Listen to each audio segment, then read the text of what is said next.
The Bremen Town Musicians. A miller had a donkey that used to carry loads of flour on his back. But when he grew too old to work, the miller chased him out of his house. The poor donkey walked along the road to Bremen. He decided to become a musician. Beside the road, he saw an old dog sitting under a tree, looking very sad. "What's the matter?" the donkey asked. "My master was going to shoot me because I'm too old to help him hunt deer now," replied the dog. "So I ran away." "Would you like to come with me to Bremen?" asked the donkey. "I'm going to become a musician and play banjo. If you come along and play the drums, we can make some money." "Hey, that's a great idea," said the dog, jumping up to join him. As they walked along, they found a cat was mewing sadly in a yard. "What happened to you?" asked the donkey. "I've grown old and can't catch mice anymore," said the cat. "So my master was going to drown me. So I ran away." The dog said to the donkey, "She can play the cymbals." The donkey told the cat that she could join their band if she liked to go with them to Bremen.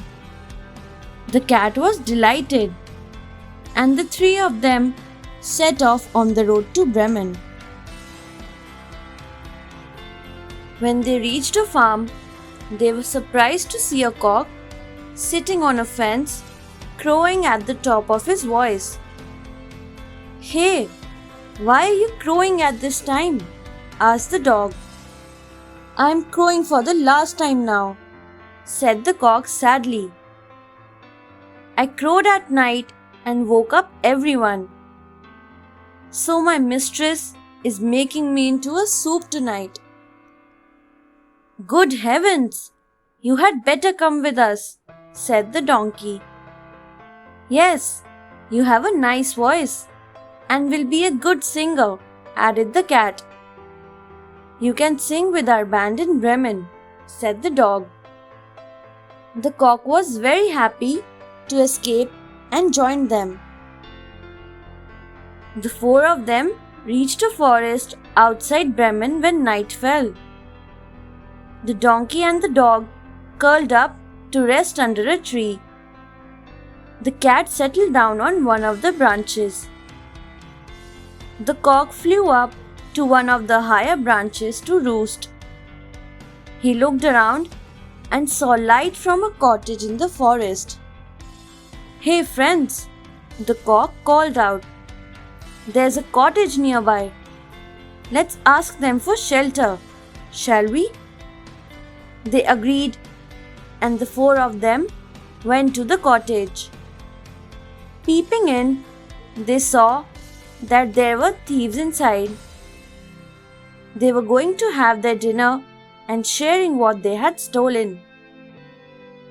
The four friends decided to chase the thieves out of the cottage.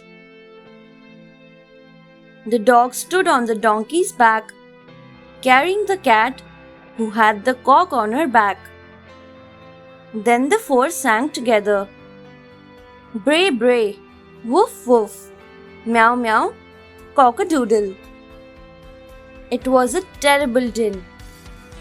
The thieves looked around, terrified.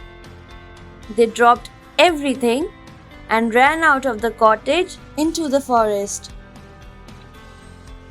The four musicians went into the cottage. Dinner was spread on the table and they were very hungry. They feasted on the bread and porridge, fruits, cheese and milk. There was even some fish and meat. Then it was time to sleep.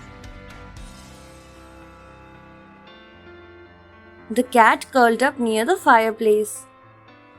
The cock flew up and settled on the roof. The dog stretched out at the back door, and the donkey lay down on the straw outside the door. Soon, they all were asleep. The captain of the thieves was a clever fellow. He waited for a while. Then he sent one of his men to check up if all was fine in the cottage. It was dark inside. The man went in carefully, looking for matchsticks near the fireplace. He stepped on the cat's tail and she shot up, screeching and scratching his face. This woke the cock up, who began to crow loudly. The man ran to the back door and fell over the dog, who bit him in the leg. Frightened, he rushed out, where the donkey woke up and kicked him hard. "Ghosts!" he screamed as he ran to his friends. "They screech and crow. One scratched my face, another one bit me, and a third one hit me." The frightened thieves ran away. The 4 friends had found a home. Thanks for watching. Do like, share, subscribe to Sahil Book House.